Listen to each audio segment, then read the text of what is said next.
Cold War. The Cold War was a standoff fought without direct battles. Instead of armies clashing head-on, superpowers weaponized economies, propaganda, espionage, and proxy conflicts. The period between 1947 and 1989 became a global contest of influence, where nuclear stockpiles and ideological dominance replaced open warfare. Each move risked escalation into total destruction.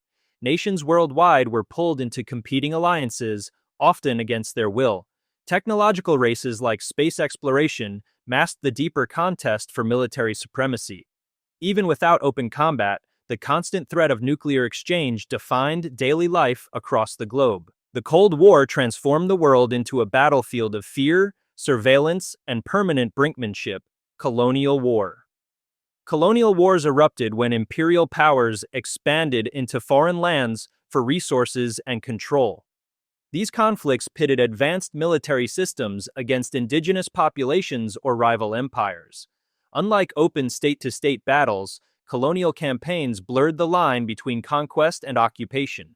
Entire societies were dismantled as settlers seized land, trade routes, and labor. Resistance movements were often crushed with overwhelming force, leaving cultural and demographic scars. Armies often justified brutality as civilization, masking exploitation behind ideology. The aftermath left nations divided, borders redrawn, and cultures forced into collapse. Colonial warfare was less about battles won and more about civilizations erased under the banner of expansion. Invasion. An invasion is the direct entry of one power into another's territory with the intent to seize control. Unlike subtle strategies, it relies on overwhelming force, speed, and shock to destabilize defenses. Entire populations face sudden displacement as infrastructure, supply lines, and governance collapse overnight. Invasions trigger humanitarian crises as civilians are caught between advancing troops and collapsing states. They often escalate into prolonged occupations, where the initial momentum gives way to insurgency and resistance. Strategic invasions can redraw maps permanently, reshaping global alliances. History shows they rarely end quickly. The deeper the advance, the heavier the cost of holding ground. Invasion is the rawest display of military dominance, turning borders into temporary illusions erased by force. Conventional war. Conventional war is the standard clash of organized state militaries. Armies confront each other in open battle, using tanks, aircraft, artillery, and naval fleets across fixed front lines. Unlike total war, civilians and infrastructure are not the primary targets. Combat is directed at enemy forces under recognized rules of engagement. Tactics follow established doctrines, formations, maneuver warfare, and direct assaults backed by logistics and supply chains. Casualties are enormous as both sides grind down manpower and equipment in protracted campaigns. Conventional war delivers destruction on a massive scale while still pretending to follow rules that rarely protect anyone caught in its path. Unconventional war. Unconventional war is waged by irregular forces that avoid open battles. Guerrilla fighters use ambushes, sabotage, and hit-and-run attacks to cripple stronger armies. Supply convoys, bridges, and communication lines are prime targets, forcing occupying powers into endless defenses. By blending with civilians, insurgents make it impossible to separate the population from the enemy, raising costs and casualties. These conflicts drag on for years, draining resources and collapsing political support at home. Unconventional war destroys empires not by winning battles, but by making victory impossible. Total war. Total war mobilizes entire societies for combat, erasing the line between civilian and military targets. Factories, railroads, farms, and hospitals become legitimate objectives as every resource is redirected toward victory.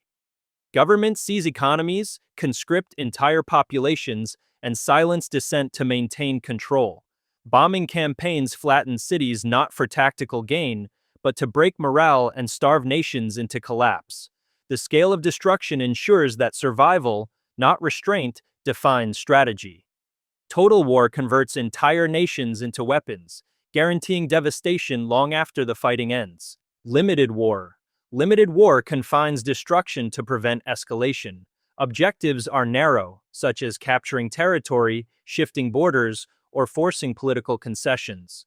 Weapons are chosen with restraint, nuclear arsenals stay dormant, chemical and biological arms remain unused. Engagements avoid total mobilization, keeping economies and civilians partially outside the fight.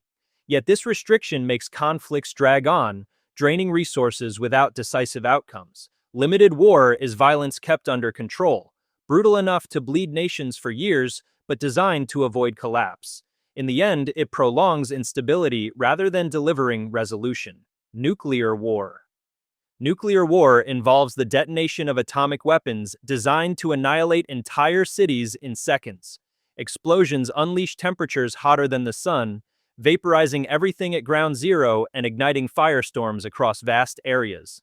The shockwave shatters structures for miles, while radiation poisons survivors and contaminates water and soil for decades. Strategic arsenals are built to guarantee mutual destruction, ensuring that any first strike triggers global retaliation. Even limited exchanges would collapse economies, destroy food supplies, and destabilize the atmosphere. Nuclear war is engineered extinction, where victory is irrelevant because survival itself cannot be secured. World war. A world war engulfs multiple continents, pulling nations into vast alliances that transform local disputes into global crises. Industrial powers mobilize entire economies, producing weapons on a scale never seen in smaller conflicts. Battles stretch across oceans, deserts, and cities, forcing millions of civilians into displacement, famine, and disease. New technologies emerge under pressure: machine guns, tanks, chemical agents, nuclear weapons, each escalation making the next war deadlier than the last. The political map is redrawn after every global conflict, with empires collapsing and superpowers rising from the wreckage. World war resets the balance of the planet through mass destruction, leaving legacies of ruin that last for generations. Chemical war. Chemical war uses toxic gases and liquids as weapons, turning the atmosphere and terrain into lethal zones. Agents like chlorine, mustard gas, and nerve toxins attack the lungs, skin, and nervous system, leaving victims blinded, burned, or paralyzed. Delivery systems range from artillery shells to aerial dispersal, contaminating trenches, cities, and farmland. Unlike conventional explosives, chemicals linger, spreading panic and forcing armies to fight in masks and protective gear. Long-term contamination poisons soil and water, ensuring that even survivors face years of suffering. Chemical war weaponizes the environment itself, converting air and ground into tools of mass injury and death. Biological war. Biological war deploys living agents such as bacteria, viruses, and toxins to infect populations and collapse societies from within. Pathogens can be released through water supplies, food stores, or insect carriers, spreading invisibly before detection. Unlike chemical weapons, biological agents multiply inside victims, creating epidemics that overwhelm medical systems and destabilize entire regions. Diseases like anthrax, smallpox, and plague have been studied for weaponization because of their high fatality rates and ability to spread uncontrollably. Biological war transforms disease into a weapon, ensuring that every contact, breath, or wound can carry the threat of mass death. Religious war. Religious war erupts when faith becomes a weapon, and belief systems turn into battle lines. Unlike territorial disputes, these conflicts aim to erase or dominate rival religions, making compromise nearly impossible. Armies and militias target entire populations for forced conversion, exile, or extermination. Sacred sites are destroyed to break cultural identity, while massacres are justified as divine command. The intensity of these wars reshapes borders, dismantles empires, and leaves divisions that survive for centuries. Religious war embeds violence into culture itself, ensuring the conflict outlives the battlefield. Cyber war. Cyber war is fought in the digital realm, where code replaces bullets and servers become battlegrounds. Nations deploy hackers to cripple power grids, steal state secrets, and disrupt financial systems without firing a single shot. Attacks can paralyze hospitals, shut down transport networks, or spread disinformation that destabilizes governments from within. Unlike conventional warfare, These operations are invisible until systems collapse, making defense nearly impossible. Escalation is constant because every network, from satellites to smartphones, is a potential entry point. Cyber war makes the entire digital infrastructure of modern life a front line exposed to silent attack. To see how destruction is imagined beyond the human world, continue with our next breakdown. Every level of hell explained.